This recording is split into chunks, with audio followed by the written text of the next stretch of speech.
Iran की तैयारियों को देख दुश्मनों की नींद उड़ गई होगी। अमेरिका और इजराइल टेंशन में आ गए होंगे, क्योंकि इन तस्वीरों के जरिए ईरान ने यह बताने की कोशिश की है कि वो ना तो किसी से डरने वाला है और ना ही जंग के मैदान में झुकने वाला है। जी हाँ, इजराइल के साथ 12 दिन चले युद्ध के बाद ईरान की नेवी ने पहली बार एक बड़ा सैन्य अभ्यास किया। स्टेट टीवी प्रेस की रिपोर्ट के मुताबिक इस सैन्य अभ्यास का नाम सस्टेनेबल पावर 1404 दिया गया।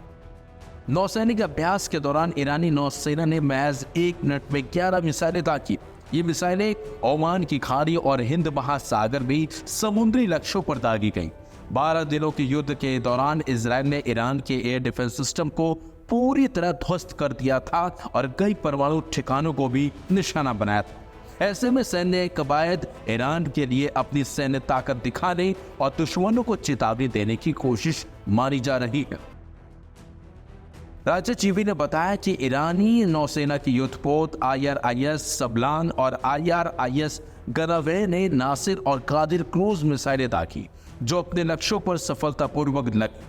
इसके अलावा तटीय बैटरियों से भी मिसाइलें छोड़ी गई और ड्रोन के जरिए समुद्री लक्ष्यों पर हमला किया गया। नौसेना की कवायद ओमान की खाड़ी और उत्तरी हिंद महासागर में फैले क्षेत्र में की गई है। इसमें गौर करने वाली बात यह है कि पिछले महीने ही ईरान और रूस ने कसरक्स 2025 नाम से संयुक्त अभ्यास किया था। अब ईरान ने दक्षिणी समुद्री क्षेत्र में अकेले अपनी शक्ति का प्रदर्शन किया। विशेषज्ञों की माने तो ये कवायद केवल ताकत का प्रदर्शन नहीं, बल्कि इजराइल को ये संदेश है कि ईरान अभी भी जवाबी हमले की स्थिति में है। इजराइल और अमेरिका के हमलों के बाद तेहरान ने वॉशिंगटन के साथ चल रही परमाणु वार्ताओं को स्थगित कर दिया है। हालांकि ईरान ने यह भी स्पष्ट किया है कि वो संयुक्त राष्ट्र परमाणु निगरानी एजेंसी से पूरी तरह नाता नहीं तोड़ेगा। AP की एक रिपोर्ट के मुताबिक ईरान के रक्षा मंत्री ब्रिगेडियर जनरल अजीज ने कहा कि देश ने अपनी सेनाओं को नई मिसाइलों से लैस कर दिया है। उन्होंने चेतावनी दी है कि दुश्मन की किसी भी नई साहसिक कार्रवाई का मुंह तोड़ जवाब दिया जाएगा। ईरान ने इस अभ्यास से दुनिया में भी हड़कंप जरूर मचाया होगा, क्योंकि जिस तरह से ईरान ने अपनी ताकत का प्रदर्शन किया है, वो ये बताने की कोशिश कर रहा है कि हर युद्ध के लिए ईरानी सेना तैयार बैठी है और वो किसी भी हालत में किसी के आगे ना झुकेगी और न ही पीछे हटेगी, बल्कि मुंह तोड़ जवाब देगी।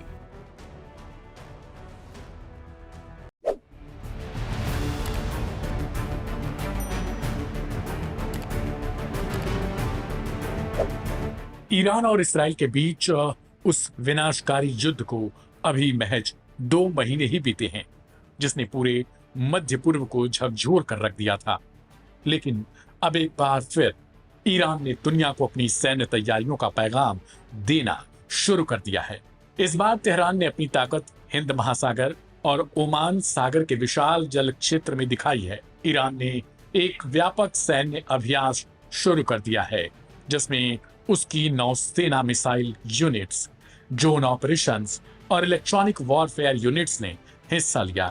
इस 2 दिवसीय अभ्यास का मकसद साफ है। ये दुनिया को बताना है कि ईरान किसी भी हमले या टकराव के लिए न सिर्फ तैयार है, बल्कि सक्षम भी है। स्थानीय मीडिया रिपोर्ट्स के मुताबिक यह अभ्यास गुरुवार से शुरू हुआ और इसमें सतह और पनडुब्बी जहाज, क्रूज मिसाइलें, हवाई यूनिट्स और इलेक्ट्रॉनिक वॉर यूनिट्स ने हिस्सा लिया। यह एक संदेश है कि ईरान अब केवल रक्षात्मक नहीं, बल्कि रणनीतिक रूप से सक्रिय हो चुका है।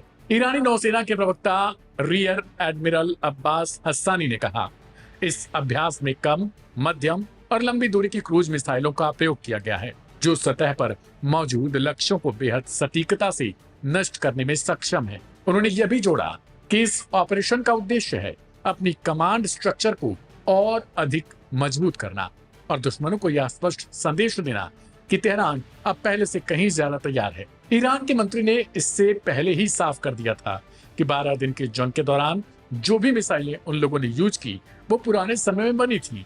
ईरान ने अभी तक अपनी नई मिसाइलों की खेप का प्रयोग तक नहीं किया। बहरहाल इस अभ्यास की टाइमिंग भी महत्वपूर्ण है।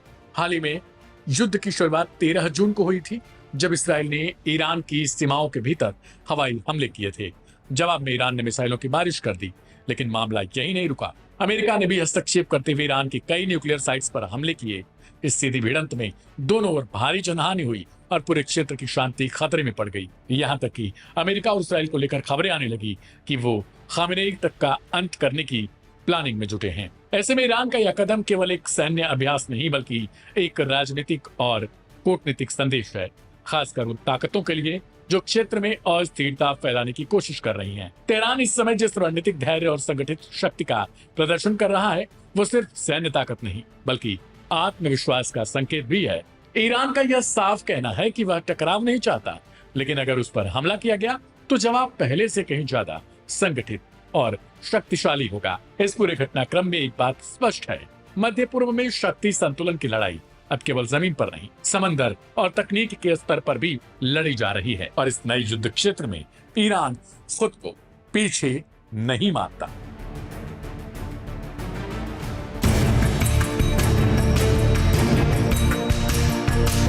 ये है यमन के अंसारुल्लाह या हूती फाइटर्स की अल अश्तर ब्रिगेड। इसकी सिंबॉलिक इकाइयों ने यमन के माराद जिले के अल बेडा गवर्नेंस से लेकर मारिब गवर्नेंस तक एक विशाल परेड निकालकर गजा में इसराइल की आक्रामकता को खुली चुनौती दी है।